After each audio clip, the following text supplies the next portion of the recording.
গো বাবা। আজকে আমার বিষয় দিয়েছেন মা বাপের বিষয়।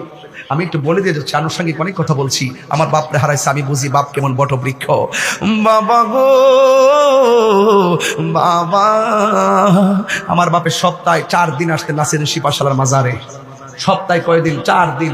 লাস্টে দিন ইন্তেকাল করবেন ওই দিন এই দরবারের পাশে গেটটার মধ্যে আব্বা অসুস্থ হয়, এরপরে হসপিটাল যাওয়ার পথে ইন্তেকাল করেন। শেষ হাজিরাটা আল্লাহর ওলির দরবারে দিয়ে গেছেন। আল্লাহু আকবার কর না কেন? বাবা গো বাবা, বাবা গো বাবা। ওই মা ডাক দিয়া কয়, ইয়া রাসূলুল্লাহ, নবী গো, ও মায়া নবীজি, আমার সন্তান যেদিন থেকে আমার পেটে গেছে ওই দিন থেকে আমার মতো আনন্দিত আর কেউ নাই। 10 মাস 10 দিন হতে যাচ্ছে, সন্তান পেটের মধ্যে লাথি মেরে আমার ঘুম ভাঙছে, আমি চোখের পানি ফালাইয়া কাঁদছি। সকালবেলা মানুষ দেখলে শরম, এই জন্য পানিটা মইসা হাসি মুখে ঘুম থেকে উঠছি।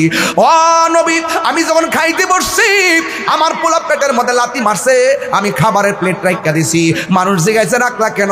আমি বলছি মুখের মধ্যে রুচি নাই, সন্তানের লাথি আমি গোপন রেখেছি। এরপরও আমার সন্তান আমার লাথি দিলে বড় ভালো লাগে, ব্যথা লাগলেও বড় ভালো লাগে।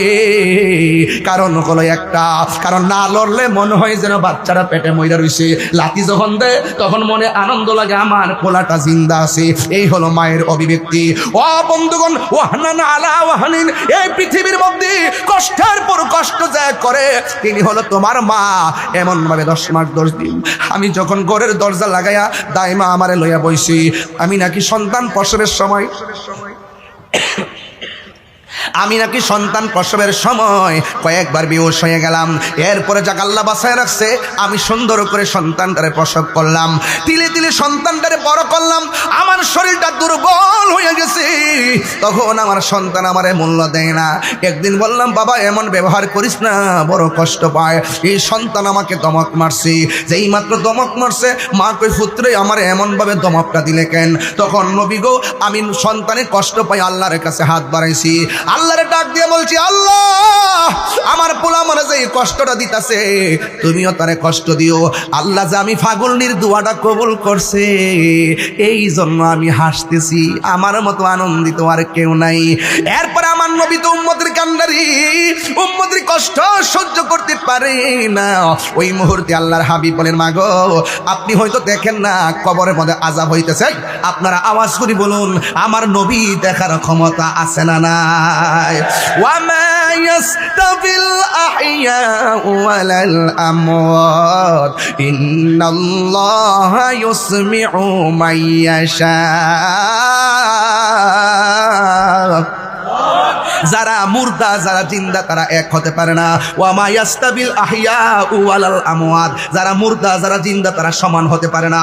ইন্নাল্লাহা ইউসমিউ মাইয়াশা, আল্লাহ যারা ইচ্ছা করে তারে ওই কবরের আযাবের আওয়াজ শোনার ক্ষমতা দান করে, শুধু শোনা নয় দেখারও ক্ষমতা দান করে। আপনারা জবান খুলে বলুন আমার নবীর সেই ক্ষমতা আছে না নাই? এখন আমার নবী তো উম্মতের কান্ডারি, চিৎকার মেরে কন্যা আল্লাহু আকবার। নবী বলছে সবচাইতে 3টা কবিরা গুনাহ বড়, একটা হলো আল্লাহর সঙ্গে শরীক করা, 2 নম্বর হলো মা বাবার সঙ্গে কি করা, অবাধ্যচরণ করা। আর কবিরা গুনাহের ব্যাপারে নবী তো বলছেন শাফাআতি লি আহলিল কাবাইর মিন উম্মতি, উম্মত গুনাহ কইরা ফলাইলো, বড় বড় গুনাহ করলো নবী সুপারিশ করবে। আল্লাহর হাবিব ওই মায়ের সামনে 2টা হাত আল্লাহকে বাড়াইয়া দিয়ে গেল, সাহাবায়ে কেরাম তাকায় রইছে। আল্লাহর হাবিবের মধ্যে মুস্তাজিবুদ দাওয়া 1,24,000 পয়গম্বর কেউ নারী। নবী কইছে সাহাবীরা তোমরা সমস্যা আসেনি? কয় সমস্যা আছে। কয় কি? কয় আকাশের সূর্যটা চোখের মধ্যে লাগে। নবী বলে আল্লাহ আমার সাহাবার চোখের মধ্যে সূর্য লাগে ব্যবস্থা করে দাও। আমার আল্লাহ ওই সূর্যের মুখের মধ্যে মেঘমালা দিয়া দিছে। সাহাবিয়া কেরাম কই ইয়া রাসূলুল্লাহ তলোয়ারটা ভাঙা গেছে। আমার নবী বলে হাতের মধ্যে গাছের ডাল লাও, হাতের মধ্যে গাছের ডাল নিছে, ওই ডালটা তরবারি হয়ে গেছে। আমার নবী কয় হে আলী তুমি কাঁদো কেন? আলী কয় নবী গো আপনি শুয়ে রইছেন আর ওই দিক দিয়া আসরের নামাজের ইয়া রাসূলুল্লাহ নবী গো আসরের নামাজের সূর্যটা ডুবে গেছে, জীবনে কোনোদিন নামাজ কাজা করি নাই, সূর্যটা ডুবে গেছে, মনটা একটু খারাপ লাগতেছে। কই তুমি আমার ডাক দিলে না কেন? ও নবী, আপনি কষ্ট পেলে আল্লাহ কষ্ট পাবে, আর আল্লাহ যদি কষ্ট পায় ওয়া আ'আদ্দা লাহুম আযাবাম মুহিনা। ও বন্ধু, আল্লাহর হাবিব মৌলা আলীর চোখের পানি দেখে কই, আলী তুমি কি এখন আসর নামাজ পড়বা? ও নবী, সূর্য ডুবে গেছে। আমার নবী ডাক দিয়া কয়, আলী রে শান্ত হ। আলী ডাক দিয়া কয়, আমার নবী ডাক দিয়া কয়, আমার নবী ডাক দিয়া কয়, এ ডুবন্ত সূর্য, আসর নামাজের টাইমে যেই জায়গায় ছিলি তুই আমার আলীর জন্য সেই জায়গার মধ্যে চলে আয়। নবী দোয়া করতে দেরি, ওই ডুবন্ত সূর্য আসর নামাজের টাইমে এসে হাজির হইতে দেরি হয় নাই। নবীর মতো মুস্তাজিব দাওয়ার কেউ নাই, সময় কম প্লিজ। নবীর মতো মুস্তাজিব দাওয়া কেউ নাই। নবী আমার ডাক দিয়ে কি অসাহাবীরা কোনো সমস্যা আসেনি? কয় বালু মাটিতে ধুলা উড়ে, কাফেররা শক্ত মাটির উপরে, এই জন্য ধুলার কারণে ঘোড়া দৌড়ে আমরা তীরের আঘাত দেখি না। আল্লাহর হাবিবকে আল্লাহ আমার ধুলার কারণে সাহাবারা তীরের আঘাত দেখে না, কাফেররা যেমনে মারে এমনি মুসলমানদের লেগে যায়। ইয়া আল্লাহ, আমার সাহাবারা যদি তারা ধ্বংস হয়ে যায় তাইলে কি হবে? তাহলে কি হবে? তাইলে ইসলামের পতাকা পাহারা দিয়া রাখবে কি?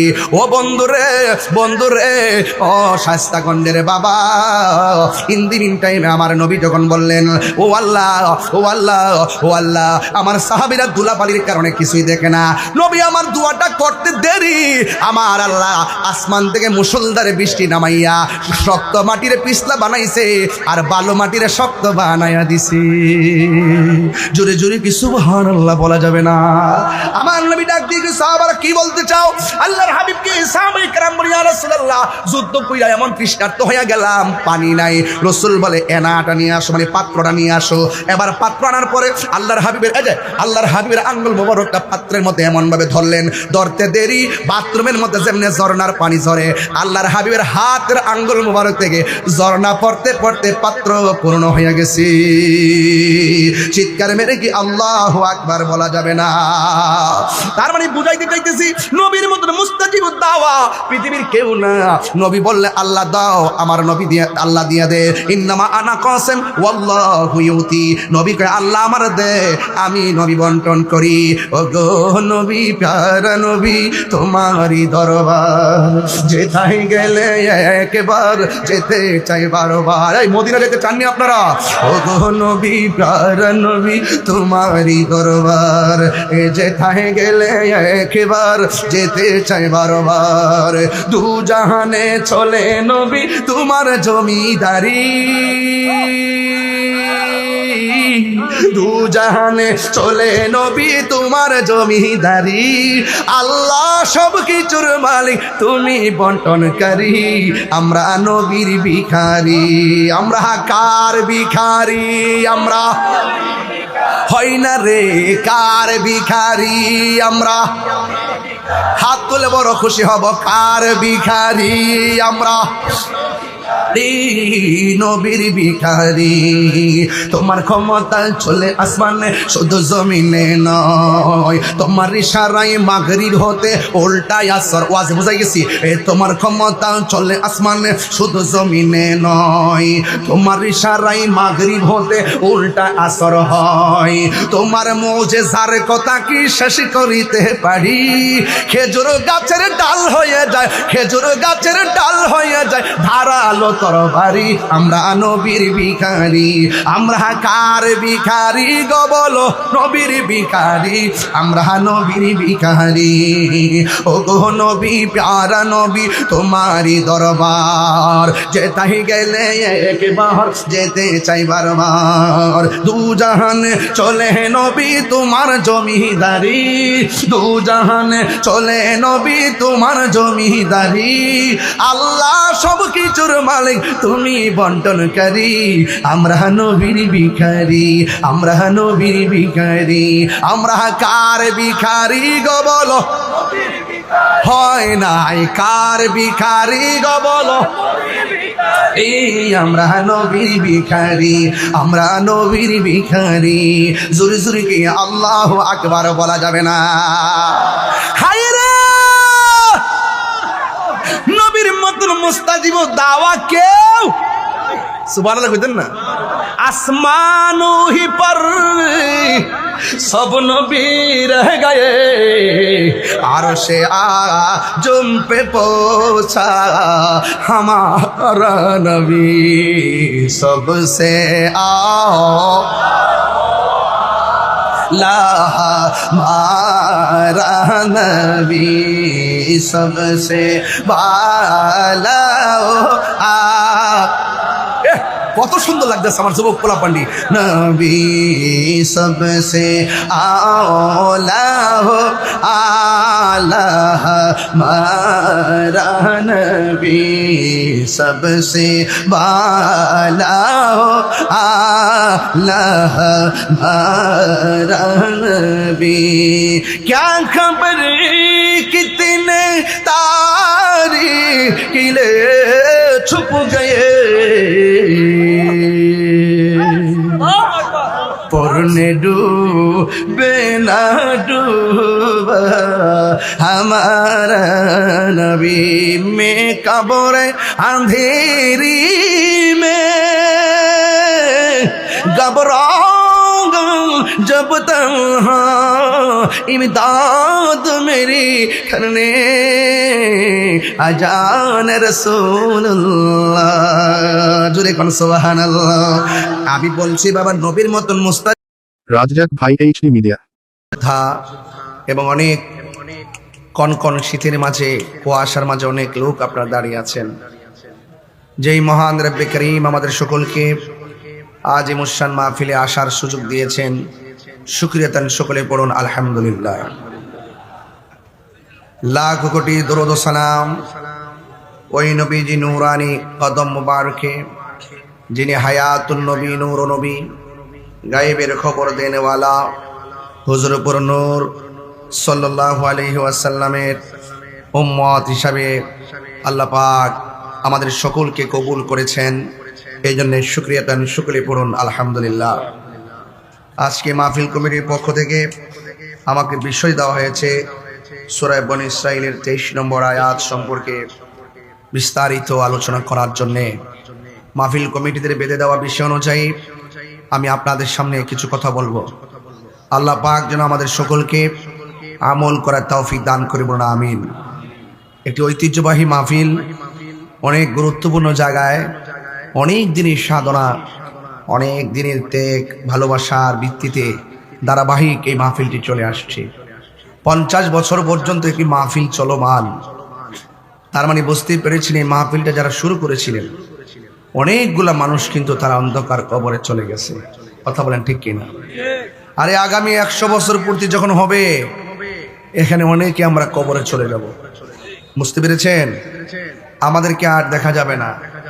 কোথায় থাকবো, কোথায় পড়ে থাকবো, এই বিষয়টা যদি একবার চিন্তা করি, আজকের মাহফিল থেকে যে আলোচনা হবে, এই আলোচনা আমল না করার কোনো সুযোগ নাই।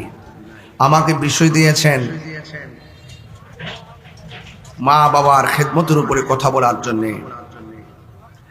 যেহেতু অনেক আলেমী দিনরা এসেছেন, আজকে এক একজনকে এক একটা বিষয় দিলে বিভিন্ন সাইটে আলোচনা করা যায়, এটা সুন্দর হয়। একই মাহফিল থেকে আপনারা বিভিন্ন বিষয় নিয়ে অবগত হতে পারেন, আর এটাই সুন্দর। আল্লাহ রাব্বুল আলামিন আমাদেরকে পাঠিয়েছেন একমাত্র তার গোলামি করার জন্য। ওয়ামা খলাকুতুল জিন্না ওয়াল ইনসা ইল্লা লিয়াবুদুন। আল্লাহ বলছেন, আমি মানুষ এবং জিন জাতিকে সৃষ্টি করেছি একমাত্র আমি আল্লাহর গোলামি করার জন্য। আফদালুল ইবাদাতুস সালাত, সর্বোত্তম ইবাদত হলো নামাজ। এই নামাজ ইবাদতের পর সর্বোত্তম ইবাদত নামাজ। সেই ইবাদতের পরই আল্লাহ পাক রব্বুল আলামিন খেদমতের কথা বলেছেন। তার মানে বুঝতে হবে ইবাদতের পাশাপাশি খেদমতটা কত গুরুত্বপূর্ণ। কথা বলেন ঠিক না ঠিক? আজকের এই মাহফিলে আপনারা যারা এসেছেন, শুধুমাত্র আলোচনা শুনলে চলবে না, আলোচনাগুলো আপনাদের সকলকে মানতে হবে। আমার ভাইয়েরা, আল্লাহ রাব্বুল আলামিন আমাদের এমন অনেক, যে এখন শীত চলতেছে না, আপনি খবর নিয়ে দেখেন, ছেলে ঢাকা শহরে 3 তলা ফ্ল্যাট নিয়ে থাকে, আর গ্রামের বাড়িতে মা ভাঙ্গা বাড়িতে টিনের ঘরের মধ্যে কনকন শীতের মধ্যে শাড়ি কাপড়ে পেঁচিয়ে পড়ে আছে। কথা বলেন ঠিক কিনা বলেন? যেই সন্তান মাকে কষ্ট দিবে, আর মার কথা বলার পরে যাদের কাছে ভালো লাগবে না, এই সন্তানের ভিতরে প্রবলেম আছে। এই জন্য আমি হয়তো ঘন্টাখানেক সময় পাবো, যেহেতু আমার এখান থেকে আরেকটি জায়গায় যেতে হবে। তো ঘন্টাখানেক আলোচনা করলেও তা আবার ফরিদুর সাহেব আছেন, তিনি এসে আবার আলোচনা করবেন। ঘন্টাখানেক করলেও তো 12টা বেজে যাবে। তা আমাদের আলোচনার যে জায়গাটা, স্পেসটা অনেক আজকে সুন্দর আপনাকে সাজিয়েছেন। যেই সন্তান মা বাপরে কষ্ট দিবে আর আমার সামনে বসে ওয়াজ শুনবে, ওই শ্রোতা তাহিরি দরকার নাই। যেই সন্তান মা বাবাকে কষ্ট দিবে, আরে শুধু মাহফিলের প্যান্ডেল কেন, মক্কা মদিনা গেলেও কোনো লাভ নাই। কারণ রাসূল বলছেন মা বাবাকে কষ্ট দিয়ে আল্লাহ কষ্ট পায়। কথা বলেন ঠিক কিনা কোন? যেই পিসাব বলবে মা বাবার খেদমত লাগবে না, এটা পিসাব না, এটা অভিশাপ। কথা বলেন ঠিক কিনা? পীরের বাড়িতে গরু নিয়ে যাবেন, ইচ্ছা মতো পীরকে খাওয়াবেন, আর আপনার মা বাপ কোন অবস্থা আছে পীরে খবর নিবে না। আর আপনি গরু নিয়ে যাবেন পীরের দরবারে, অথচ আপনার মা বাবার জন্য সেই পীরের বাড়ি থেকে একটু তরকারি আপনার বাড়িতে দিবেন আপনার মা বাবাকে। তার মানে বুঝতে হবে এখানে অনেক ধরনের গ্যাপ আছে। আজকে আমরা যারা সমাজে রয়েছি, আমরা মা বাপের চাইতে বাহিরে মানুষকে বেশি ভালোবাসি। কথা বলেন ঠিক কিনা? আমার শাস্তাগঞ্জের বাবারা, চুনারঘাটের বাবারা, আমি আবারও পরিষ্কার করে বলছি, মা বাবার মনে কষ্ট দিলে আল্লাহ সহ্য করে না। কথা বলেন ঠিক না বেঠিক? আল্লাহ বলছেন ওয়া কাদা রাব্বুকা আল্লা তা'বুদু ইল্লা ইয়্যাহ। আল্লাহ বলছেন তোমাদের উপরে ইবাদত করাকে আবশ্যক করে দেওয়া হয়েছে। আপনারা জবানটা খুলে বলুন, ইবাদত পাওয়ার মালিক কে? যে আয়াত দিয়েছেন, আয়াতের ভিতরে আমি দুইটা সাবজেক্ট বের করেছি। একটা হলো ইবাদত, আরেকটা হলো খেদমত। একটা হলো ইবাদত, আরেকটা হলো খেদমত। ইবাদত হবে কার? এই আওয়াজে মানি নজরে মানি, ইবাদত হবে কার? সেজদা পাওয়ার মালিক কে? এই আওয়াজে মানি নজরে মানি কে? কোন সন্দেহ আছে? আমরা কি আল্লাহ ছাড়া কারো কাছে মাথা নত করি? আল্লাহ ছাড়া কাউকে সেজদা করি? আমরা কি বাবা শাহজালাল ইয়ামনি রহমাতুল্লাহ আলাইহির দরবারে গিয়ে কি সেজদা করি? আমরা কি নাসিরউদ্দিন সিপাহশালা রহমাতুল্লাহ আলাইহির রওজা মুবারকে আমরা গিয়ে কি সেজদা করি? নাসিরউদ্দিন সিপাহশালাকে কি আমরা আল্লাহ মনে করি? আমরা আল্লাহ মনে করি না। আল্লাহ ছাড়া কাউকে সেজদা করি না, আল্লাহ ছাড়া কারোর কাছে মাথা নত করি না, আল্লাহ ছাড়া কাউকে ইলাহ মনে করি না। আমরা মাকে সম্মান করি মা জানে, বাবাকে সম্মান করি বাবা জানে, উস্তাদকে সম্মান করি উস্তাদ জানে, রাসূলুল্লাহকে সম্মান করি রাসূল জানে, নবীকে সম্মান করি নবী জানে, মা বাপকে সম্মান করি মা বাবা জানে, আল্লাহকে সম্মান করি আল্লাহ জানে। আমাদের কনসেপ্ট, আমরা মাজারে গিয়ে সেজদা করি না, আমরা মাজারে গিয়ে জিয়ারত করি। জিয়ারত করা হলো সুন্নাত। এই সুন্নাতকে অনেকে পূজার সঙ্গে তুলনা করে। আমরা করি জিয়ারত, আর তারা আমাদেরকে মাজার পূজারীর ট্যাগ দিয়ে রাষ্ট্রযন্ত্র থেকে আমাদেরকে বিচ্ছিন্ন করে যেই মাইনাস ফর্মুলা সৃষ্টি করে, বৈষম্য সৃষ্টি করে রাখা হয়েছে। এই বৈষম্যের দাঁত ভাঙা জবাব দিয়ে বৈষম্যের দেয়াল ভেঙে খান খান করে দেওয়ার জন্য সুন্নি জনতাকে ঐক্যবদ্ধ হতে হবে। কথা বলেন ঠিক কিনা?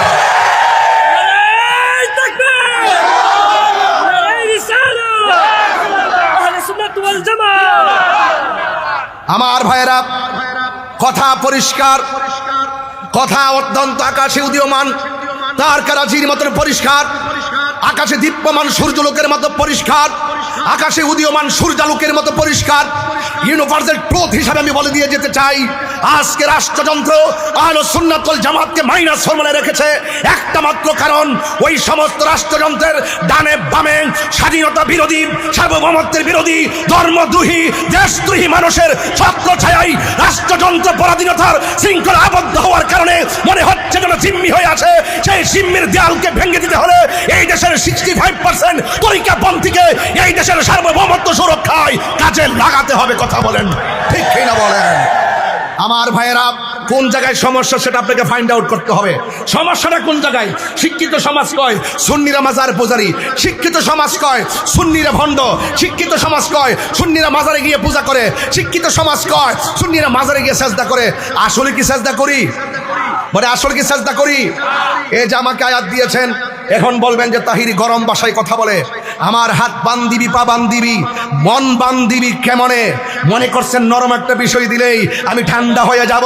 আমি ঠান্ডা হওয়ার পিলাম না। হক কথা বলবই, সাদাকে সাদা বলবই। চুনারঘাটের মানুষ, মাধবপুরের মানুষ, শাস্তাগঞ্জ, হবিগঞ্জ, লাখাইয়ের মানুষ, আপনারা বলুন আমরা সুন্নিরা কি দুই না এক? একসাথে থাকলে কারো ক্ষতি হবে না। যদি আলাদা আলাদা থাকেন তাহলে ওই রাষ্ট্রযন্ত্র যেইভাবে বৈষম্য সৃষ্টি করেছে, আজকে শাহপরান, এরপরে চলে গেছে ওই ফরিদপুরি, এরপরে চলে যাবে আরেক জায়গায়, 2 দিন পরে দেখবেন ওই উপকারা আবার নাসিরউদ্দিন সিপাহশালার দিকে তাকিয়েছে। এই জন্য সেই লাল চোখে আমরা পরিষ্কার ভাষায় বলতে চাই, আল্লাহর ওলির মাজারকে সুরক্ষা করার দায়িত্ব ইনশাআল্লাহ আমাদের। কথা বলেন ঠিক না বেঠিক? সবাইকে এক হতে হবে, সবাইকে ঐক্যবদ্ধ থাকতে হবে। আমার শাস্তাগঞ্জের মানুষ, আমরা কি এখন খানকায় বসে থাকার সময় আছে? আরে হাত তুলে বলো আছে।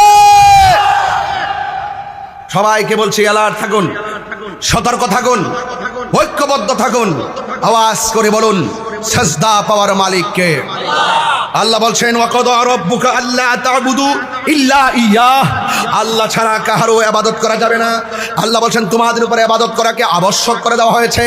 আল্লাহ বলেছেন ওয়া ইলাহুকুম ইলাহু ওয়াহিদুন লা ইলাহা ইল্লা হুয়ার রহমানুর রহিম। কুল হুয়াল্লাহু আহাদ আল্লাহুস সামাদ লাম ইয়ালিদ ওয়া লাম ইউলাদ ওয়া লাম ইয়াকুল লাহু কুফুয়ান আহাদ। সুন্নিদের কনসেপ্ট ক্লিয়ার। আল্লাহ হলো একজন, আল্লাহু লা ইলাহা ইল্লা হুয়াল হাইয়ুল কাইয়্যুম। আল্লাহ হলো চিরঞ্জীব সর্বনিয়তা। লা তাখুযুহু সিনাতু ওয়া লা নাওম, আল্লাহর তন্দ্রা নাই, নিদ্রা নাই। আল্লাহ পাকের তন্দ্রা নাই, নিদ্রা নাই। হ্যাঁ, লাউ কানা আলিহাতুন ইল্লাল্লাহু লা ফাসাদাতা। হ্যাঁ আমার যুবক, লাউ কানা ফীহিমা আলিহাতুন ইল্লাল্লাহু লা ফাসাদাতা। আল্লাহ ছাড়া কোনো ইলাহ নাই। যদি মনে করে যে আছে, সব কিছু কি হয়ে যেত, সব এলোমেলো হয়ে যেত।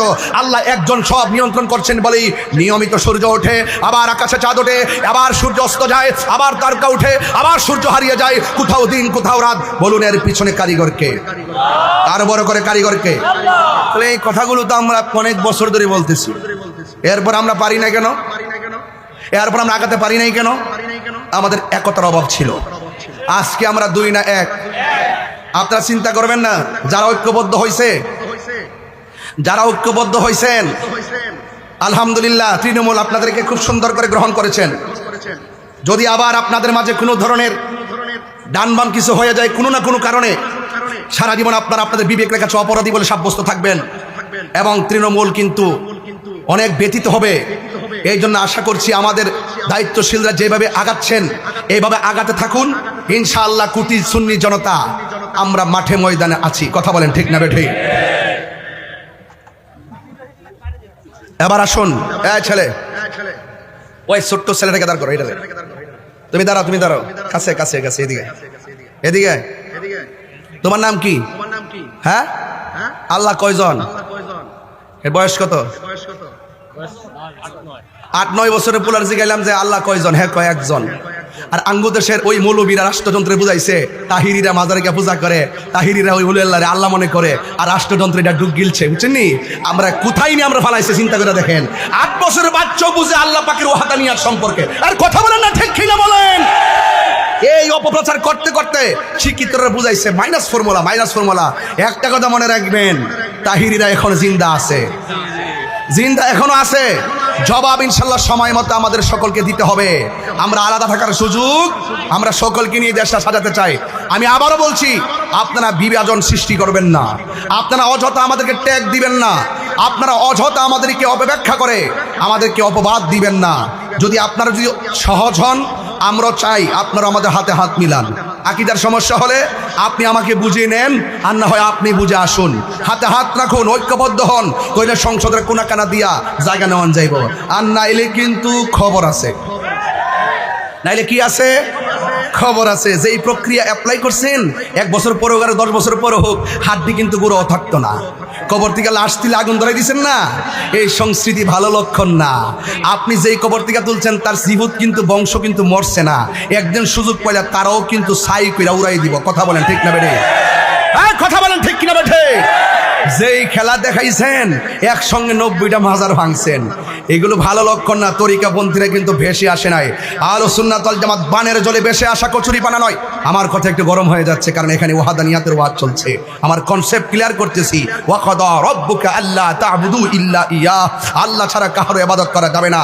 বলুন ইবাদত পাওয়ার মালিক কে? সন্দেহ আছে? হ্যাঁ, সন্দেহ আছে। বাস এই রাষ্ট্রযন্ত্রে ঘুম ভেঙে দিলাম রাত্রে 10টার সময় উঠে যে তাহির হুজুর কি বলেছে। অনেক সাংবাদিক, অনেক মানুষ চুপি চুপি আসে, তাহির হুজুর কি বলে। তাহির হুজুর 22 বছর আগে যা বলে এখনো তাই বলে। আমাকে রাষ্ট্রযন্ত্রে গুরুত্বপূর্ণ জায়গা থেকে ফোন দিয়া বলে আপনি কি চান, আপনি কি চান? আমি বলছি আমি নবীর মহব্বত চাই, আমি নবীর প্রেম চাই, আর কিচ্ছু চাই না। বলছি কি চান? আমি বলছি নবীর গোলামি চাই। একটু আশ্চর্য মানুষ, আপনি বলছি আপনি কি চান? বলছি তো নবীর গোলামি চাই। কথা বলেন ঠিক না বেঠে? আর আমরা বিক্রি হইলে আর ডলার কামানোর ধান্দা থাকলে এতদিনে বহুত কিছু করে ফেলতে পারতাম। আমাদের নিজেদের লোকের টেরও পাইতো না। তাহিরি এক মুখে দুই কথা বলে না। কথা বলেন ঠিক না বেঠে? আমার বাড়ি থেকে খবর নিয়ে দেখবেন আমার মা আমার জন্য অনেক দোয়া করে, অনেক দোয়া করে। এই দেখেন এবাদতের পাশাপাশি আমার প্রিন্সিপাল হুজুর এখানে বসা আছেন, এবাদতের পাশাপাশি আল্লাহ বলছেন ওয়াবিল ওয়ালিদাইনি ইহসানা, বলছেন তোমরা মা বাবার সঙ্গে ভালো ব্যবহার করো, ভালো আচরণ করো, হাসান থেকে হাসান সুন্দর ব্যবহার করো। এ যুবক ভাইয়েরা, এখন প্রশ্ন হলো মা বাবার সঙ্গে কতদিন ভালো ব্যবহার করবেন? আমাদের দেশের ছেলেরা, এই যে ছেলে একটা আছে 9 বছরের পোলা, সে কিন্তু টাকা রুজি করে না, এখন মা যেমনি কয় এমনি শুনে, অর্ধেক ডরায় অর্ধেক ডরায় না। বয়সের তালে আবহাওয়ার দোষে অনেক সময় মা বাপের কথা শুনে না, কিন্তু মা বাপের ঠিকই মানে। রাত্র যেখানে গরুক না কেন গড়াই আশ্রয় নেই, কেন? সে হইল বেকার। সে কি বেকার? সে যখন বেকার তখন তার টাকা নেওয়ার একটা কারখানা, এটা হলো মা বাবা। যখন সে সবল হয়ে যায় তখন মা বাবা রুজি রোজগার বন্ধ হয়ে যায়, মা বাপ তখন ছোট হয়ে যায়, শিশু হয়ে যায়, আর সন্তান রোজগার করে, তখন কিন্তু সে আর এক থাকে না, সে একটা বাবায় হরে। আমি টেহা রুজি করি, মা বাপের কথা শুনতাম কি লেগে, মা বাপ ঘরে হরে থাকবো, আমার কি দৌড়ায় ধরতে পারবো? এই যে বাইরে গেছে কাঞ্চিটারির লেগে চলতেছে, বাবা ট্যাবলেট বাবা খুঁড়ের লেগে চলতেছে, হে যেমনি মন সে এমনি স্বাস্থ্যগঞ্জ রেলওয়ে পার্কে যায় বাবা খাইতেছে, গাঞ্জা খাইতেছে, ঘুরতেছে। মা বাপকে যদি কই গেছো রে, জিহানো মন জিহানো গেছি, তোমার কি হয়েছে? কারণ মা বাপ তো দুর্বল।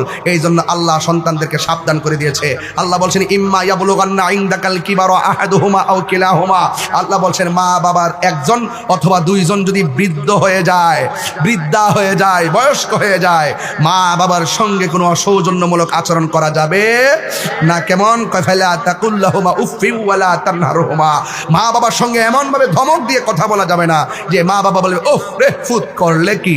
এই কথা যে বলবে, যে এই সন্তান এমন কর্ম করছে, মা বাপ বলবে ওহ রে ফুত করলে কি, এই করলে কি বললে চলবে, আর হাত তুলে বদ্ধ করা লাগবে না, আপনার জীবন ধ্বংস হয়ে যাবে। কথা বলেন ঠিক কিনা? এখন প্রশ্ন হলো, ও তাহিরি হুজুর, তাহলে মা বাবার সঙ্গে ব্যবহার করব কেমনে? আল্লাহ পাক বলে দিয়েছেন ওয়া কুল্লাহুমা কাওলান কারীমা। আল্লাহ রাব্বুল আলামিন বলেন মা বাবার সঙ্গে ধমক দিয়ে কথা বলা যাবে না। আল্লাহ বলেন ওয়া কুল্লাহুমা কাওলান কারীমা, মা বাবার সঙ্গে সম্মানজনক ব্যবহার করা লাগবে, মা বাবার সঙ্গে ভালো ব্যবহার করা লাগবে। আল্লাহ রাব্বুল আলামিন বলেন ওয়াখফিজ লাহুমা জানাহাযুল্লি মিনার রাহমা, মা বাবার সঙ্গে কেবাড়ি দেখায় কথা বলো না, মমতার ছায়া বিছায়া কথা বলো, মমতার চাদর বিছায়া কথা বলো। মা বাবারে ধমক দেওয়া যাবে না। বন্ধু রে, ও বন্ধু, মা বাবার সঙ্গে খারাপ ব্যবহার যারা করেছি, আমি তাহিরি অনেক দেখেছি, মা বাবার সঙ্গে যারা খারাপ ব্যবহার করেছে এরা কোটিপতি হইল, মনের মধ্যে শান্তি নাই। বন্ধু, আমার নবী, আপনার নবী রহমাতুল লিল আলামিন হায়াতুল নবী জিন্দা নবী বলেছেন আল জান্নাতু তাহাতা আকদামিল উম্মাহাত, মা বাবার পায়ের নিচে সন্তান, মায়ের পায়ের নিচে সন্তানের জান্নাত। রিদার রাব্বি ফি রিদাল ওয়ালিদাইন ওয়া সাকাতুর রাব্বি ফি সাকাতিল ওয়ালিদাইন, মা বাবার সন্তুষ্টিতেই আল্লাহর সন্তুষ্টি, মা বাবার সন্তুষ্টিতেই আল্লাহর সন্তুষ্টি। এই জন্য মা বাবার মনে কষ্ট দেওয়া যাবে না। ও যুবক ভাইরা, পায়ের মধ্যে হাত দিয়ে বলি, মা বাবার মনে যারা কষ্ট দিবে রে, মা বাবার মনে যারা দুঃখ দিবে, এরা ইহকালও হারাবে, পরকালও হারাবে। আমার নবী, আপনার নবী বলেন আলা উনাব্বিউকুম বিআকবারিল কাবাইর, আমি কি তোমাদেরকে কবিরা গুনার মধ্যে বড় কবিরা গুনাহ সম্পর্কে তোমাদেরকে অবহিত করব না? কুলনা, সাহাবায়ে কারাম বলেন ক্বাবালা ইয়া রাসূলুল্লাহ, অবশ্যই কবিরা গুনার মধ্যে সবচাইতে বড় কবিরা গুনাহ কোনটা আমাদেরকে বলেন। আল্লাহর হাবিব বললেন আল ইশরাকু বিল্লাহ, আল্লাহর সঙ্গে শরীক করা, ওয়া হুকুকুল ওয়ালিদাইন, মা বাবার অবাধ্যচারণ করা। এই জন্য মা বাবার সঙ্গে বিয়াদবি করা যাবে না। সাআলতু রাসূলুল্লাহি সাল্লাল্লাহু তাআলা আলাইহি ওয়াসাল্লাম, সাহাবী বলেন আমি রাসূলুল্লাহকে প্রশ্ন করলাম আইয়ুল আমালি আহাব্বু ইলাল্লাহ, আল্লাহর কাছে সবচাইতে ভালো এবং মঙ্গলজনক আমলটা কোনটা? ইয়া রাসূলুল্লাহ, আল্লাহর কাছে সবচাইতে ভালো আমল কোনটা, উত্তম আমল কোনটা? আল্লাহর হাবিব সাল্লাল্লাহু তাআলা আলাইহি ওয়াসাল্লাম বলেন আস-সালাতু আলা ওয়াক্তিহা, আল্লাহ রাব্বুল আলামিন আলামিন বলেন, আল্লাহ রাব্বুল আলামিনের হাবিব সাল্লাল্লাহু আলাইহি সাল্লাম বলেন, তোমরা যে প্রশ্ন করেছো আল্লাহর কাছে সবচাইতে ভালোবাসার আমল কোনটা, আল্লাহর হাবিব বলেন আসসালাতু আলা ওয়াক্তিহা। আল্লাহর হাবিব বলেন সবচাইতে উত্তম আমল হলো সময় মতো নামাজ কায়েম করা, সময় মতো নামাজ পড়া। কুলতু সাহাবায়ে কেরাম বললেন, ইয়া রাসূলুল্লাহ, এরপরে সুম্মা আইয়ুন, এরপরে কোনটা? আল্লাহর হাবিব সাল্লাল্লাহু তাআলা আলাইহি ওয়াসাল্লাম বললেন বিররুল ওয়ালিদাইন, এরপরে সর্বোত্তম ইবাদত হলো মা বাবার সঙ্গে সদ্ব্যবহার করা।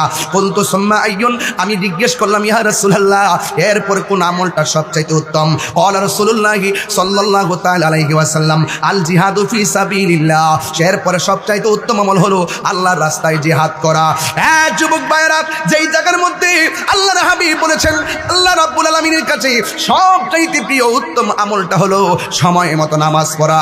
আজকে বড় কষ্ট লাগে, দুঃখ লাগে, মসজিদের মধ্যে আজান হয়, যখন ফজরের নামাজের আজান হয় সারা রাত্র মোবাইলটা চালাইয়া আজান দেওয়ার পরে মোবাইলটা চার্জ লাগায় ঘুমে যায়। এটাই হলো শতকরা 80% যুবকের বাস্তবতা। কথা বলেন ঠিক কিনা?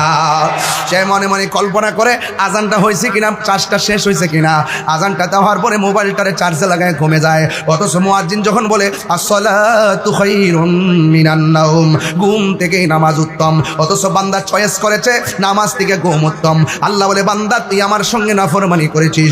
আল্লাহ রাব্বুল আলামিন বলেন, ও পৃথিবীর মানুষ, আমাকে যদি তোমরা স্মরণ করো আমি আল্লাহ তোমাদেরকে স্মরণ করব। এই জন্য আমার ভাইয়েরা, আল্লাহ সময় মতো নামাজে যাওয়া বড় ফজিলত রয়েছে। আজকে মনে বড় দুঃখ লাগে, অনেকগুলো মসজিদের পাশে দোকানদার থাকে, কিছু কিছু দোকানের ভিতরে ক্যারাম বোর্ড টাকা দিয়া চালানো হয়। এক বুট খেললে 100 টাকা, 2 বুট খেললে 200 টাকা। যখন মসজিদের মধ্যে নামাজ চলে, যেই আঙ্গুল দিয়া মসজিদে কয় আশহাদু আল্লাহ ইলাহা ইল্লাল্লাহ, মসজিদের ভিতরে যে আঙ্গুল দিয়ে শাহাদা পড়ে, আর ক্যারাম বোর্ডের মতো ওই আঙ্গুল দিয়ে তারা খেলাধুলা করে।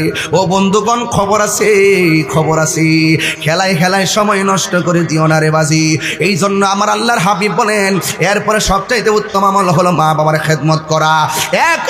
এক লোক সাহাবীকে জিজ্ঞাসা করি, আর ও নবীর সাহাবী, আমি তো একটা মেয়ের বিয়ের প্রস্তাব দিয়েছিলাম, মেয়েটা আমার বিয়ের প্রস্তাবে রাজি হয় নাই।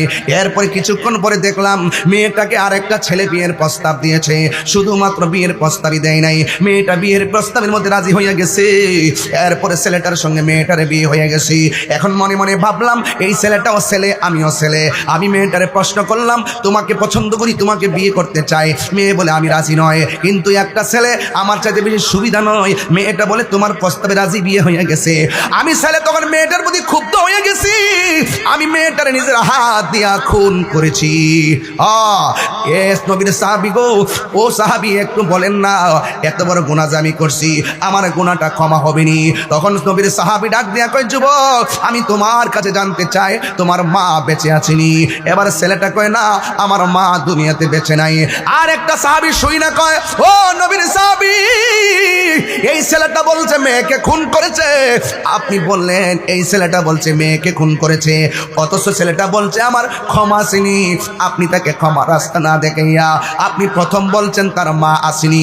দোষ করলো ছেলে, মাকে কেন তালাশ করলেন? ওই সাহাবী ডাক দিয়া কয়, ও নবীর সাহাবী, আল্লাহর হাবিব সাল্লাল্লাহু তাআলা আলাইহি ওয়াসাল্লামের কাছে আমি যে মায়ের বর্ণনা শুনেছি, এই মা এমন জিনিস, সন্তান যদিও অপরাধ করেছে, কিন্তু মা যদি বাচ্চা থাকে, সন্তানটা যদি মারে কয়, আম্মা আমি তো ভুল করে ফেলাইছি গো, আমার কোনো ক্ষমা আছে, তুমি একটু দোয়া করো না। এই পৃথিবীর মধ্যে একটা মাত্র মানুষ, দুইটা হাত তুললে মাঝখানে কোনো পর্দা থাকে না, দোয়া করলে কবুল, বদদুয়া দিলেও কবুল। আমার মন বলছে ছেলেটা যে খুন করেছে, ছেলের মা যদি তাহাজ্জুদ নামাজের পরে ওইটা যদি কইতো, আল্লাহ আমার ছেলে বুঝে নাই, আমার ছেলে ভুল করছে, আমার ছেলেটারে মাফ করে দাও, ওই মায়ের দোয়াটা আল্লাহর দরবারে তাড়াতাড়ি কবুল হয়ে যেত। এই জন্য মা এমন জিনিস, পৃথিবীর সবার দুয়ার মধ্যে স্বার্থ থাকে, কিন্তু মায়ের দুয়ার মধ্যে কোনো স্বার্থ থাকে না। মা নিঃস্বার্থে মার সন্তানের জন্য দোয়া করে। এই জন্য আমি প্রায় মাহফিলের মধ্যে বলে থাকি, নিঃস্বার্থে ভালোবাসে শুধু আমার মা, ববে যার তুলনা নাই, নিঃস্বার্থে ভালোবাসে শুধু আমার মা। ববে যার তুলনা নাই, সেই মা তোমার চলে গেলে গো। শীতের মধ্যে বাড়িতে গিয়ে দরজা খুলছে, কত মা দুঃখিনী। আজকে কিছু পোলাপান বাড়িতে যাবে, মার চেহারা দেখবে না, কবরে আছে মা। নিঃস্বার্থে ভালোবাসে শুধু আমার মা, ববে যার তুলনা নাই, সেই মা তোমার চলে গেলে গো। সেই মা তোমার চলে গেলে সার হইব কান্দন, এই জগতে কেউ হবে না মায়েরই মতো, এই জগতে কেউ হবে না, এই জগতে কেউ হবে না মায়েরই মতো। মাগো তোমার মতো লই না কেহ, আমায় কুলে টানি। মাগো তোমার মতো লই না কেহ, আমায় কুলে টানি। আঁচল দিয়ে মুছে না কে,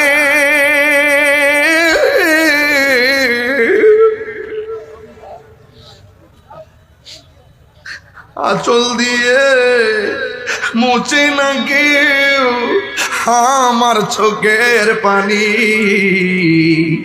হায়রে মা জননী আমার, হায়রে মা জন। দেখেন তো সাবতী ভাই, সবগুলা পান মনে করছে না জানে কত নাচানাচি হয়, কত কথা হয়। হঠাৎ করে পোলাপানের চোখের পানিগুলা চল চল করে, সব পোলাপান গুলো নীরব হয়ে গেছে। আমার নবী একদিন গুরুস্থানের মধ্যে ঢুকছে, ডুইকা দেখতেছেন কবর কবর কবর। কবর দেখে নবী মুস্কি মুস্কি হাসতেছেন, দ্বিতীয় কবর দেখে নবী মুস্কি মুস্কি হাসতেছেন, তৃতীয় কবর দেখে নবী মুস্কি মুস্কি হাসতেছেন, চতুর্থ কবর দেখে নবী মুস্কি মুস্কি হাসতেছেন, পঞ্চম কবর দেখে নবী মুস্কি মুস্কি হাসতেছেন। সব কবর শেষ হয়ে গেল, একটা কবরের মধ্যে যাইয়া আমার নবী চোখের পানি মোবারক ছেড়ে ছেড়ে কান্দে। সাহাবীরা কই ইয়া রাসূলুল্লাহ, ইয়া হাবিবাল্লাহ, সব কবরে গিয়ে আপনি সুন্দর করে হাসলেন, আমাদের কাছে ভালো লেগেছে। ইয়া রাসূলুল্লাহ, একটা কবরের পাড়ে যাইয়া কেন আপনি চোখের পানি ফেলে কান্না করলেন? আমার নবী কো সাহাবীরা রে, বাজারের মধ্যে যাও, বাজারে যাইয়া ঘোষণা করে দাও, এই গুরুস্থানে যতজনের আপনজন শুয়াইছে সবাই যেন কবরের পাড়ে এসে দাঁড়ায়। গুরুস্থানটা নতুন, চিহ্নিত রাখা বড় সহজ, সমসাময়িক মানুষগুলা পাওয়া বড় সহজ হইয়া গেল। এবার ওই মুহূর্তে বাজারে এলান করার পরে সবাই গুরুস্থানে আসতেছি। ও বন্ধুরে, শুধু তাই নয়, সাহাবায়ে কেরাম মনে মনে ভাবতেছেন নবী সব কবরের দিকে তাকাইয়া হাসছে, কিন্তু একটা কবরের পারে যায় নবী কেন কাঁদলো? কিন্তু আমরা দেখতে চাই ওই কবরের পারে কোন মানুষটা এসে দাঁড়ায়। রাসূলুল্লাহকে প্রশ্ন করা হয়, ইয়া রাসূলুল্লাহ, নবী গো, ও মায়ের নবী, সব কবরে আপনি মুস্কি মুস্কি হাসলেন, কিন্তু একটা কবরে যাইয়া কাঁদলেন, হাসলেন কেন? আমার নবী, আপনার নবী রহমাতুল লিল আলামিন ডাক দিয়া বলে, আমি কেন হাসছি জানোনি? একটা মাত্র কারণে আমি হাসছি, একটা মাত্র কারণে আমি হাসছি। আমি যখন গুরুস্থানে ঢুকলাম, আমি দেখলাম গুরুস্থানে যতজনের শোয়াইছে প্রত্যেকের নিচে আমার আল্লাহ জান্নাতের গালিচা বিছায় রাখছি, তারা আরাম করে ঘুমায় রইছে। হ্যাঁ পৃথিবীর মানুষ, ইয়া রাসূলুল্লাহ, নবী গো, তাইলে একটা কবর পারে যাইয়া কেন কাঁদলেন? পয়সাটা আমি পরে বলবো। এবার সবাই তাকায় রইছে, ওই কান্না যে কবরটা সেখানে কে এসে দাঁড়ায়? সব জায়গায় মানুষ দাঁড়ানো শেষ হলো, কেন কবর পারে কে এসে দাঁড়ায়? আমরা সবাই অবাক দৃষ্টিতে তাকায় রইলাম। হঠাৎ করে দেখলাম কোনো যুবক কবরের পারে আসে না, কোনো ছেলে মানুষ আসে না, কিন্তু দেখলাম অতি বৃদ্ধা একটা মহিলা লাঠি বহর কইরা কইরা কবরের পারে এসে দাঁড়াইলো। আল্লাহর হাবিব ডাক দিয়া বলে, মা, ও মা গো, মা, আপনি এই কবরের পারে দাঁড়াইলেন, এই কবরের মানুষটা আপনার কি হয়? মা ডাক দিয়ে কয়, এই কবরটা আমার সন্তানের হয়। রসুল ডাক দিয়ে বলে, মা আপনি জানেননি আপনার ছেলে কবরে কোন অবস্থায় আছে? মা জিজ্ঞেস করে, আল্লাহ এবং রাসূলই ভালো জানে। এই কথা বলার পর আল্লাহর হাবিব সাল্লাল্লাহু তাআলা আলাইহি ওয়াসাল্লাম বলেন, মা গো, আপনার সন্তানটা কবরের ভিতরে বড় কষ্টে আছে, অনেক যন্ত্রণার মধ্যে আছে। জাহান্নামের হাওয়া এই কবরের মধ্যে ঢুকছে, এমন ভাবে কান্না করতেছে, এমন ভাবে কষ্ট আছে, এমন ভাবে সে কষ্টে আছে। যুবক ভাইরা, মুরব্বী বাবারা, শাস্তাগঞ্জের বাবা, ছবিগঞ্জের বাবা, লাখাইয়ের বাবা, মিরপুর বাহুবলের বাবা, ওই চুনারঘাট মাধবপুরের বাবা, একটা কথা বলে দিয়ে যায়, সব আজকে ছুঁড়ে ফেলে দিবেন না। একটা কথা মনে রাখবেন, এই দিন না আরো দিন আছে। কথা কোন ঠিক না বেঠিক রে বাবা? হ্যাঁ বন্ধু, আল্লাহর হাবিব ডাক দিয়ে তুই, মা আপনি জানেননি আপনার সন্তানটা কবরের মধ্যে কি অবস্থায় আছে? বন্ধুরি আমার পুরান বাজারের বাবা, নতুন ব্রিজের বাবা, কি বাসায় ওয়াজ করব? একটা কথা বলে দিয়ে যায়, আজকের ওয়াজটারে ছুঁড়ে ফেলে দিবেন না।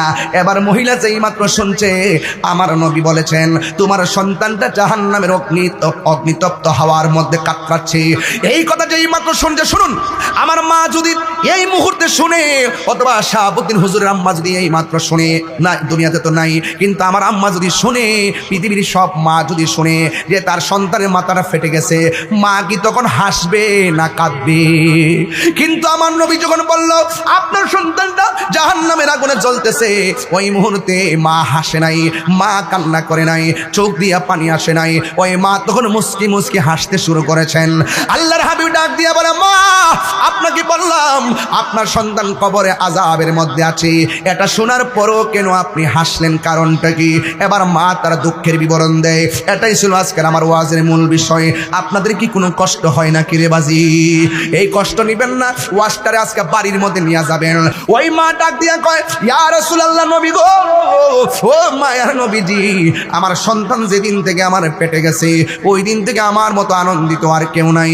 10 মাস 10 দিন হতে যাচ্ছে, সন্তান পেটের মধ্যে লাথি মেরে আমার ঘুম ভাঙছে, আমি চোখের পানি ফালাইয়া কাঁদছি। সকালবেলা মানুষ দেখলে শরম, এই জন্য পানিটা মইসা হাসি মুখে ঘুম থেকে উঠছি। ও নবী, আমি যখন খাইতে বসছি, আমার পোলা পেটের মধ্যে লাথি মারছে, আমি খাবারের প্লেট রাইখা দিছি। মানুষ জিজ্ঞাসা রাখলা কেন? আমি বলছি মুখের মধ্যে রুচি নাই, সন্তানের লাথি আমি গোপন রেখেছি। এরপরও আমার সন্তান আমার লাথি দিলে বড় ভালো লাগে, ব্যথা লাগলেও বড় ভালো লাগে। কারণ হলো একটা, কারণ না লড়লে মনে হয় যেন বাচ্চারা পেটে মইরা রইছে, লাথি যখন দেয় তখন মনে আনন্দ লাগে আমার পোলাটা জিন্দা আছে। এই হলো মায়ের অভিব্যক্তি। ও বন্ধুগণ, ওয়াহনান আলা ওয়াহনিন, এই পৃথিবীর মধ্যে কষ্টের পর কষ্ট যা করে তিনি হলো তোমার মা। এমন ভাবে 10 মাস 10 দিন আমি যখন ঘরের দরজা লাগাইয়া দাইমা আমারে লইয়া বইছি, আমি নাকি সন্তান প্রসবের সময় কয়েকবার বেহুশ হয়ে গেলাম। এরপরে যাক আল্লাহ বাঁচায় রাখছে, আমি সুন্দর করে সন্তানটারে প্রসব করলাম, তিলে তিলে সন্তানটারে বড় করলাম। আমার শরীরটা দুর্বল হয়ে গেছে, তখন আমার সন্তান আমারে মূল্য দেয় না। একদিন বললাম, বাবা এমন ব্যবহার করিস না, বড় কষ্ট পায়। এই সন্তান আমাকে দমক মারছে, যেই মাত্র দমক মারছে, মা কই পুত্রে আমার এমনভাবে দমকটা দিলে কেন? তখন নবী গো, আমি সন্তানে কষ্ট পাই, আল্লাহর কাছে হাত বাড়াইছি, আল্লাহরে ডাক দিয়ে বলছি, আল্লাহ আমার পোলা আমার যে কষ্টটা দিতেছে, তুমিও তারে কষ্ট দিও। আল্লাহ যে আমি ফাগুলনির দোয়াটা কবুল করছে, এই জন্য আমি হাসতেছি, আমার মতো আনন্দিত আর কেউ নাই। এরপরে আমার নবী তো উম্মতের কান্ডারি, উম্মতের কষ্ট সহ্য করতে পারে না। ওই মুহূর্তে আল্লাহর হাবিব বলেন, মাগো আপনি হয়তো দেখেন না কবরের মধ্যে আযাব হইতেছে, আপনারা আওয়াজ করে বলুন আমার নবী দেখার ক্ষমতা আছে না নাই? ওয়ামা ইয়াস্তাবিল আহইয়া ওয়ালাল আমওয়াত ইন্নাল্লাহা ইউসমিউ মাইয়াশা। যারা মুর্দা যারা জিন্দা তারা এক হতে পারে না। ওয়া মা ইয়াস্তাবিল আহইয়া ওয়ালাল আমওয়াত, যারা মুর্দা যারা জিন্দা তারা সমান হতে পারে না। ইন্নাল্লাহা ইউসমিউ মাইয়াশা, আল্লাহ যারা ইচ্ছা করে তারে ওই কবরের আযাবের আওয়াজ শোনার ক্ষমতা দান করে, শুধু শোনা নয় দেখারও ক্ষমতা দান করে। আপনারা জবান খুলে গন, আমার নবীর সেই ক্ষমতা আছে না নাই? এখন আমার নবী তো উম্মতের কান্ডারি, চিৎকার মেরে কন্যা আল্লাহু আকবার। নবী বলছে সবচাইতে তিনটা কবিরা গুনাহ বড়, একটা হলো আল্লাহর সঙ্গে শরীক করা, দুই নম্বর হলো মা বাবার সঙ্গে কি করা, অবাধ্যচরণ করা, আর কবিরা গুনাহের ব্যাপারে নবী তো বলছেন শাফাআতি লি আহলিল কাবাইর মিন উম্মতি, উম্মত গুনাহ কইরা ফেলাইলো, বড় বড় গুনাহ করলো নবী সুপারিশ করবে। আল্লাহর হাবিব ওই মায়ের সামনে দুইটা হাত আল্লাহকে বাড়াইয়া দিয়ে গেল, সাহাবায়ে কেরাম তাকায় রইছে। আল্লাহর হাবিবের মধ্যে মুস্তাজিবুদ দাওয়া 1,24,000 পয়গাম্বর কেউ নারী। নবী কইছে সাহাবীরা তোমরা সমস্যা আসেনি? কয় সমস্যা আছে। কয় কি? কয় আকাশের সূর্যটা চোখের মধ্যে লাগে। নবী বলে আল্লাহ আমার সাহাবার চোখের মধ্যে সূর্য লাগে ব্যবস্থা করে দাও। আমার আল্লাহ ওই সূর্যের মুখের মধ্যে মেঘমালা দিয়া দিছে। সাহাবিয়া কেরাম কই ইয়া রাসূলুল্লাহ তলোয়ারটা ভাঙা গেছে। আমার নবী বলে হাতের মধ্যে গাছের ডাল দাও। হাতের মধ্যে গাছের ডাল নিছে, ওই ডালটা তরবারি হয়ে গেছে। আমার নবী কই হে আলী তুমি কাঁদো কেন? আলী কই নবী গো আপনি শুয়ে রইছেন আর ওই দিক দিয়া আসরের নামাজের ইয়া রাসূলুল্লাহ নবী গো আসরের নামাজের সূর্যটা ডুবে গেছে, জীবনে কোনোদিন নামাজ কাজা করি নাই, সূর্যটা ডুবে গেছে, মনটা একটু খারাপ লাগতেছে। কই তুমি আমার ডাক দিলা না কেন? ও নবী আপনি কষ্ট পেলে আল্লাহ কষ্ট পাবে, আর আল্লাহ যদি কষ্ট পায় ওয়া আ'আদ্দা লাহুম আযাবাম মুহিনা। ও বন্ধু আল্লাহর হাবিব মাওলা আলীর চোখের পানি দেখে কই আলী তুমি কি কোন আসর নামাজ পড়বা? ও নবী সূর্য ডুবে গেছে। আমার নবী ডাক দিয়া কয় আলী রে শান্ত হ। আলী ডাক দিয়া কয় আমার নবী ডাক দিয়া কয় আমার নবী ডাক দিয়া কয় এ ডুবন্ত সূর্য আসর নামাজের টাইমে যেই জায়গায় ছিলি তুই আমার আলীর জন্য সেই জায়গার মধ্যে চলে আয়। নবী দোয়া করতে দেরি, ওই ডুবন্ত সূর্য আসর নামাজের টাইমে এসে হাজির হইতে দেরি হয় নাই। নবীর মতো মুস্তাজিবুদ দাওয়া আর কেউ নাই। সময় কম প্লিজ। নবীর মতো মুস্তাজিবুদ দাওয়া কেউ নাই।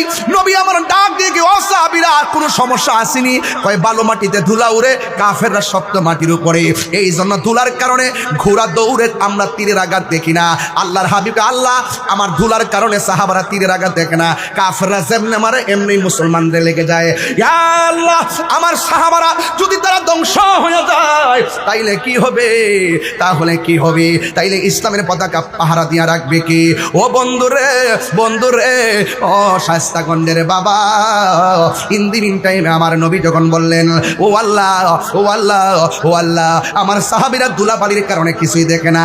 নবী আমার দোয়াটা করতে দেরি, আমার আল্লাহ আসমান থেকে মুষলধারে বৃষ্টি নামাইয়া শক্ত মাটিরে পিছলা বানাইছে আর বালু মাটিরে শক্ত বানাইয়া দিছে। জোরে জোরে কি সুবহানাল্লাহ বলা যাবে না? আমার নবী ডাক দিয়ে সাহাবারা কি বলতে চাও? আল্লাহর হাবিবকে সাহাবায়ে কেরাম বলে ইয়া রাসূলুল্লাহ যুদ্ধ কইরা এমন তৃষ্ণার্ত হয়ে গেলাম, পানি নাই। রাসূল বলে এনাটা নিয়ে আসো, মানে পাত্রটা নিয়ে আসো। এবার পাত্র আনার পরে আল্লাহর হাবিবের আঙ্গুল মোবারকটা পাত্রের মধ্যে এমন ভাবে ধরলেন, ধরতে দেরি বাথরুমের মধ্যে যেমনি ঝর্ণার পানি ঝরে, আল্লাহর হাবিবের হাতের আঙ্গুল মোবারক থেকে ঝর্ণা পড়তে পড়তে পাত্র পূর্ণ হয়ে গেছে।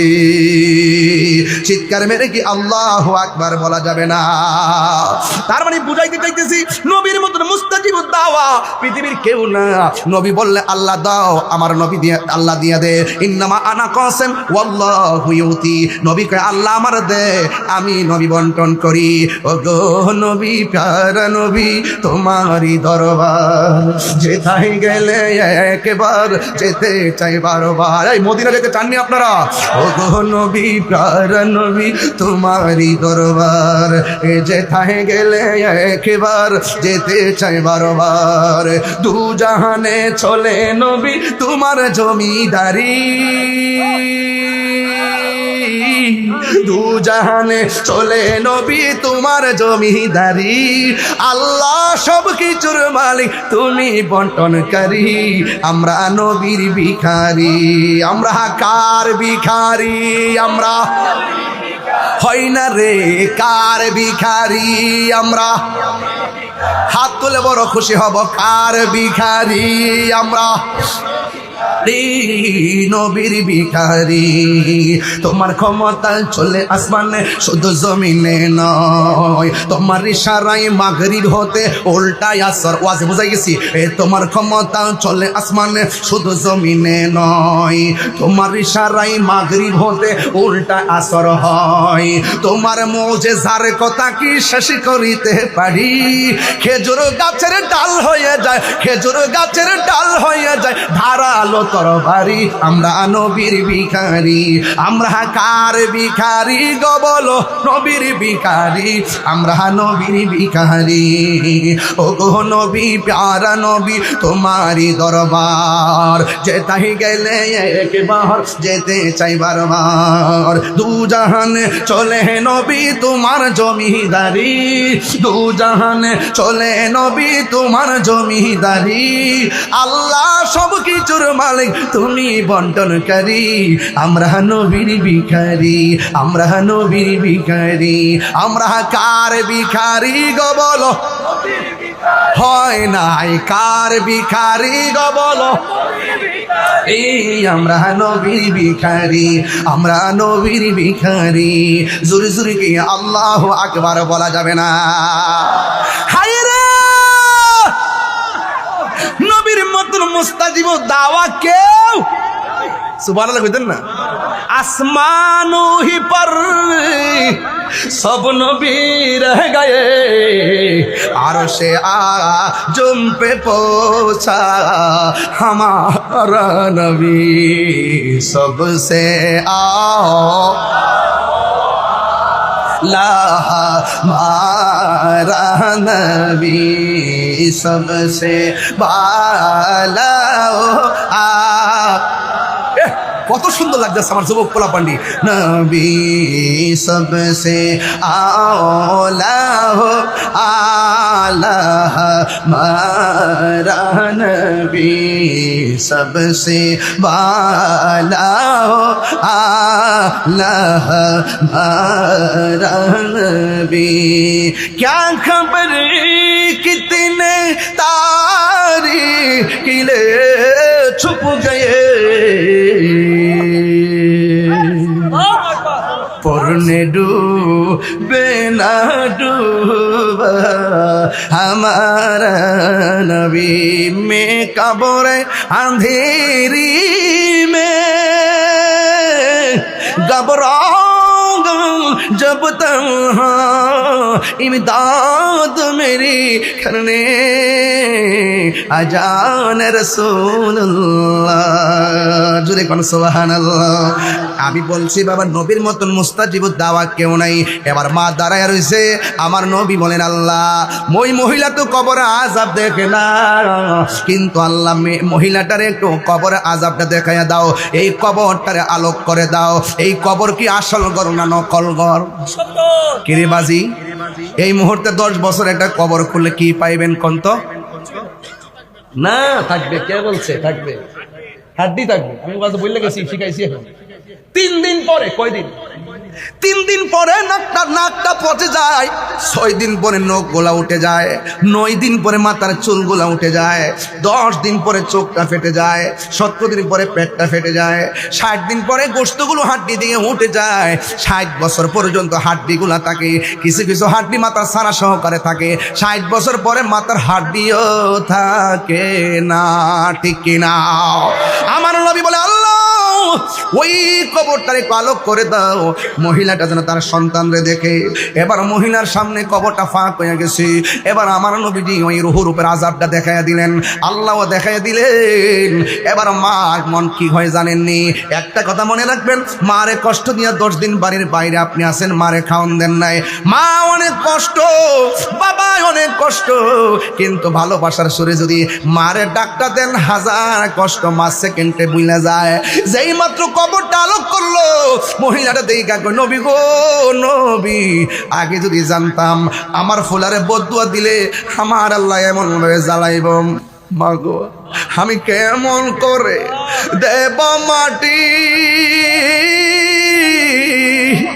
আমি কেমন করে দেব মাটি তোমার কবরে মা তুমি আমার আগে যেও না গো মরে কন্যা মা তুমি আমার আগে যেও না গো মরে যখন রাত্রি নিঝুম নেই চোখে ঘুম একলা শূন্য ঘরে তোমায় মনে পড়ে মাগো তোমায় মনে পড়ে এই সেই ঘর এই সেই খাট বিছানার পাশে আছে পানের বাটা চশমাটা পরে আছে পাশে শুধু মানে শুধু মানে শুধু মানে শুধু মানে দরজাটা খুলতে খেয়ে যাই ধুকা ওই সাবুদ হুজুর আমার কই হুজুর আমার আম্মা নাই বাড়ি যাওয়ার পরে আর মার মমতার চেহারা আর দেখবে না আমি বাড়িতে গেলে আমার বাবার চেহারা আর দেখি না দরজাটা খুলতে খেয়ে যাই ধুকা মা বুঝি বলছে এলে নাকি খুকা বুকের ভেতরটা নড়ে চড়ে ওঠে চোখ বেয়ে জল নেমে আসে শুধু মানে শুধু মানে শুধু মানে শুধু মা এই আমার আব্বা হারাইছি তো মনে হয়ে গেছে আব্বা জানি ফিরে পাবো না হারানো তিথি বাবা শুধু তাহিরির ফেমে বাঁধা স্মৃতি মার ব্যবহৃত শাড়ি ঘরে এখনো মনে আছে মার ব্যবহৃত বিছানাটা মনে এখনো আছে যাই নামাজটা মনে এখনো পরে আছে কিন্তু মা নাই আমার বাপের রুমালটা এখনো ঘরে আছে চেয়ারটা এখনো আছে বিছানাটা এখনো আছে কিন্তু আমার বাবা দুনিয়াতে নাই জানি ফিরে পাবো না হারানো তিথি বাবা শুধু তাহিরির ফেমে বাঁধা স্মৃতি বুকের ভেতরটা নড়ে চড়ে ওঠে চোখ বেয়ে জল নেমে আসে শুধু মানে শুধু মানে শুধু মানে শুধু মানে এই সেই ঘর এই সেই খাট বিছানার পাশে আছে বাবা গো বাবা আজকে আমার বিষয় দিচ্ছেন মা বাপের বিষয় আমি একটু বলে দিয়ে যাচ্ছি আনুষঙ্গিক অনেক কথা বলছি আমার বাপরে হারাইছে আমি বুঝি বাপ কেমন বটবৃক্ষ বাবা গো বাবা আমার বাপের সপ্তাহে 4 দিন আসতে নাসির শিপাশালার মাজারে সপ্তাহে কয়েকদিন 4 দিন লাস্টের দিন ইন্তেকাল করবেন ওই দিন এই দরবারের পাশে গেটটার মধ্যে আব্বা অসুস্থ হয় এরপরে হসপিটাল যাওয়ার পথে ইন্তেকাল করেন শেষ হাজিরাটা আল্লাহর ওলির দরবারে দিয়ে গেছেন আল্লাহু আকবার কর না কেন বাবা গো বাবা বাবা গো বাবা পায়ে হাত দিয়া বলে যায় পায়ে হাত দিয়া বলা যায় জীবনে কোনোদিন মা বাপের মনে কষ্ট দিবেন না দিবেন আমার যুবক পোলাপানগুলো দিবেন দোয়ায় শুধু ধনী হয় না মা বাপের দোয়ায় সন্তান ওলি হয় আরো বড় করে বলেন সুবহানাল্লাহ খবরদার শীত আসছে নিজে ল্যাপ দিয়ে ঘুমাইলে চলতো না মা কোন অবস্থায় আছে দেখা লাগবে কথা কন ঠিক কিনা কন আমার যুবকদেরকে লাস্ট কালাম জীবনে কোনোদিন নেশা করা যাবে সত্যি করে বলো নেশা করা যাবে এখন কিন্তু খুন খারাপে বেড়ে গেছে নেশার টাকার জন্য সন্তান মাকে মেরে ফেলে কথা কন ঠিক না বেড়ে এই নেশা কি করা যাবে বাবা খাওয়া যাবে খবরদার নেশামুক্ত সমাজ মা বাবার ভক্ত এবং জি বলতেছি আজকে এই কিশোর বয়সের পোলাপান গ্রুপে গ্রুপে চলে আজকে শুনলাম এই যে টিকটকের মধ্যে নাকি গ্রুপ আছে না যোগাযোগ কইরা কি করছে এক ছেলের লয়ে গেছে বগুড়া কয়েকদিন পর্যন্ত খবর নাই এরপরে ওই 4-5 বন্ধু মিলে নিয়ে গেছে 4-5 দিন পরে আবার সে এখান থেকে আসছে তাহলে বন্ধু সঙ্গগুণে লোহাও জলে বসে কথা কন ঠিক না বেটি বন্ধু যদি বাজান খারাপ হয় জীবন শেষ যেই বন্ধু হাতের মধ্যে সভ্যতার কাগজ আর কলম না দিয়া বাবার ট্যাবলেট ধরাই দিছে এই বন্ধুর পজিশন আমার কাছে কতটুকু সেটা বলতেছি। তোমার জীবনে যদি কোনো শত্রু থাকে, ওই বন্ধুটা হলো শত্রু যে তোমার হাতে নেশা ধরাই দিছে। কথা কোন ঠিক না ঠিক? আজকে থেকে ওয়াদা করতে হবে, চলেন আমি যতক্ষণ কথা বলছি 1 ঘন্টা চোখের পলকে চলে গেছে। বলেন তো দেখি, যতক্ষণ কথা বলছি আমি কি বিষয়ের বাইরে গেছি? কথা বিষয়ের বাইরে গেছি? 2টা পাঠ করছি, একটা পাঠ হলো ইবাদত আর একটা পাঠ হলো খেদমত। এই জন্য কিছু কথা বলছি। বলুন, নামাজের দরকার আছে না নাই? আরো দরকার আছে না নাই? মা বাবার খেদমত দরকার আছে না নাই? তাহলে একটু আওয়াজ করে কোন নেশা কি চলবে না বন্ধ হবে? আমার আপনার ঠুট লড়ে নাই, জোরে কোন নেশা কি চলবে না বন্ধ হবে? আজকে থেকে নেশা করব, মা বাপের মনে কষ্ট দিব এবং চুরি করব, কেউ বুদ্ধি দিয়া দিলে 5,000 টাকা 2,000 টাকা দরাই দিলে কাউকে খুন করব। খবরদার বলে দিলাম, মা বাপরে কান্দাইয়া যদি আপনি একবারে হজ করতে যান, আল্লাহ কি খুশি হবে? এই জন্য একটা আমার সাথে গণ, মা কেন এত দামি জানে না সকলে, বলো মা কেন জানে না সকলে, জানতো যদি পড়তো দেখে কোরআন হাদিস খুলে।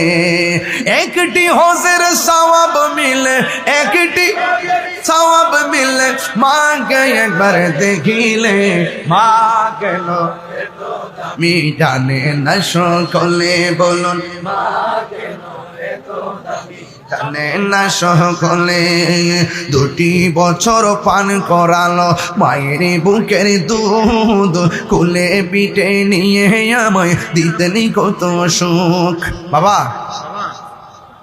এই যুবকরা তোমরা কি আসো? আমি কিন্তু এখন মাহফিল কোথা থেকে করে আসছি জানেন আপনারা?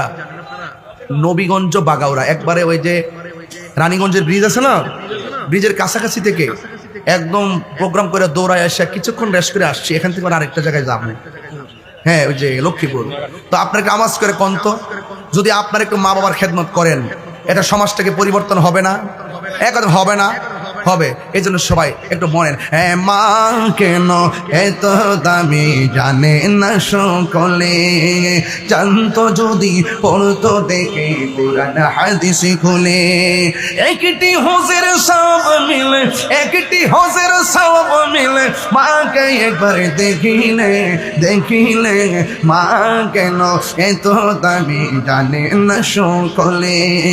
2 বছর পান করালো মায়ের বুকের দুধ, কোলে পিঠে নিয়ে আমায় দিতেনি কত সুখ। 2 বছর পানি করালো মায়ের বুকের দুধ, কোলে পিঠে নিয়ে আমায় দিতেনি কত সুখ। সেই মায়ের কষ্ট দিলে, সেই দিলে খোদার আরো সটলে, মা কেন এত দামি জানে না সকলে, বললো মা কেন এত দামি জানে না সকলে। মায়ের প্রসবের কালে কত কষ্ট পাই, বেহুশ হইয়া পড়ে মায়ে আপন বিছানায়। সন্তানের নিয়া কোলে, সন্তানের নিয়া কোলে, প্রসবে তা বলে, মা কেন এত দামি জানে না সকলে, বলুন মা কেন এত দামি জানে না সকলে। হাত তুলে বলেন, হাত তুলে জানাই দেন, জানে না সকলে, বললো জানে না সকলে, বলুন মা কেন এত দামি জানে না সকলে, জানতো যদি পড়তো দেখে কোরআন হাদিস খুলে।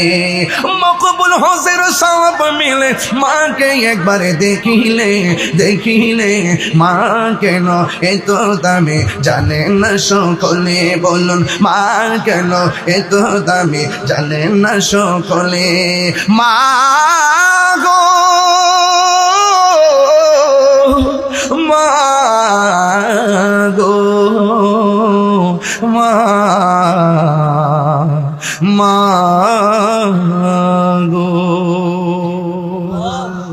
আসসালামু আলাইকুম ওয়া রাহমাতুল্লাহ। নারে তাকবীর, নারে রিসালাত, নারে গাউসিয়া। আল্লামা মুফতি জহিরুল ইসলাম ফরিদী সাহেবের আগমন। নারে রিসালাত। আগামী 24-25 না ইস্তেমা দাওয়াত ইসলামীর 24-25-26 3 দিনের সুন্নতে ভরা ঢাকা আশিয়ান সিটিতে দাওয়াত ইসলামীর ইজতেমা। আপনারা সকলে সবান্ধবে একদম ঝাঁকে ঝাঁকে যাবেন ইনশাআল্লাহ। সকলে বলুন আলহামদুলিল্লাহ। আগামী 20 ডিসেম্বর শায়েস্তাগঞ্জ উপজেলা শাখার উদ্যোগে রেলওয়ে পার্কিংয়ে আমার মাহফিল আছে। আমার বয়ানের সময় বাদ এরশা সবাই যাবেন। আগামী 29 ডিসেম্বর আমার মাহফিল আছে কোন জায়গা? দুর্গাপুর বাজারে না? ঠিক আছে ইনশাল্লাহ। আর বিশেষ কথা হলো সামনে তো একটা নির্বাচন আছে, আছে কিনা? কথা আছে কিনা বলেন? যদি বৃহত্তর সুন্নি জোট যদি আমাকে এখানে হবিগঞ্জ 4 মাধবপুর চুনারগাঁয়ের জন্য যদি মনোনীত করে, ইনশাল্লাহ আপনাদের সার্বিক মনোসম্মতি থাকে এবং অল্প সময়ের ভিতরে আপনাদের মনের ভিতরে যে একটা গণজোয়ার সৃষ্টি হয়েছে, আপনাদের বাদ বাংলার জোয়ারকে কাজে লাগিয়ে ইনশাল্লাহ আমরা সকলকে নিয়ে চেষ্টা করব অন্তত আহলুস সুন্নাত ওয়াল জামাতের প্রতিনিধি হয়ে যেন আমরা যেন সংসদে গিয়ে ইয়া নবী সালাম আলাইকা পড়তে পারি। কথা বলেন ঠিক না হে? আল্লাহ আমাদের সকলকে বোঝার তৌফিক দান। সবাই বসুন ইনশাআল্লাহ। আমাদের ফরিদ সাহেব আসছেন, আলোচনা করবেন ইনশাআল্লাহ। সবাই কি নারে তাকবীর, আল্লাহু আকবার, নারে রিসালাত, ইয়া রাসূলুল্লাহ।